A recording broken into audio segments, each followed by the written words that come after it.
Ehedydd. Ehedydd. Mae mi mewn llanc awen.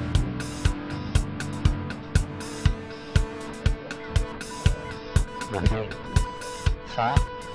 Mi sa i fyny. Dyna'r cyfarwydd. Ehedydd. Mae mi'n llanc llawen ifanc. I mi rydw oedd man fel nefoedd. A'r byd eto heb fynd o'i bo, a rhyfeddod eto'n llambod. Am cyfoedydd yn y coedydd, mi ag am ddyn ac a wedyn rhyfedd y dawdd lledrig flodau. Clywem idio cwmwl odlau, oriau hyder o'r Ehedydd. Megis dafydd bore hefnydd a'i awynydd mewn llawenydd. A'i fwyd dalar, mor di alar, y cychwynnau ar ei siwnau. Rwy o dringau, o'n i wingau megis pelen i raid delen, mi ddafodd cnesyn nefoedd. Gwawl o'r hawl, yn oruchon ar ail, rhagddon nidio gan beidlo.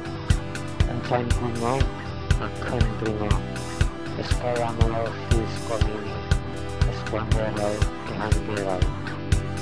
Erfon agor, yn ta'n gerddor, defo ei nwyd, yn bwrw ei nodau, yn dweithiadau, yn gawodau, o grendodau a gwadau. Bent cynghanedd a rabanedd, awyr donau a rawd enaid, dagrau hyder i grefedig, hanfod music, cynfod nesaf. Wedi ei dewi am y glesni, diau wen dew ei hun. Mae'r blaen a gwyn gyrw, mewn brwyn gerbyd a'i har. A'i harbryd y saint yrw, o'r dref i gloed y ddau. A han na chynnu dipania, a hyn fa fwy o'r ffordd. Mae ynys yn fari, ac awel yn hodcael, a siwnau yn y siari i rai o fedd y hawl. A han y treli bydden i'r anos o'i haf yn ymwysgur.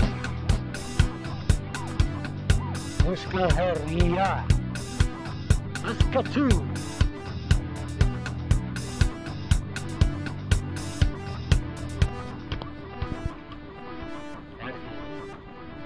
Gwlad y canol,